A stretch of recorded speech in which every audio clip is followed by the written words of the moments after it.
Benetan ohorea da, hemen dauden jende guztiarekin batera, herriko taldeakeko 50. urteurrenari paso ematea, eta datozen belaunaldiei parte hartzera animatzea.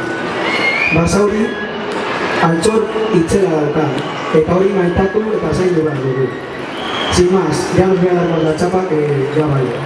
Ahora vamos a proceder a iniciar la cuenta atrás para lo que será un año realmente importante para todos y todas. Nada más y menos que lo que comentaba, el 50 aniversario de Rico Caldera y de muchas cuadrillas que hoy aquí están conmigo. 2 y 3.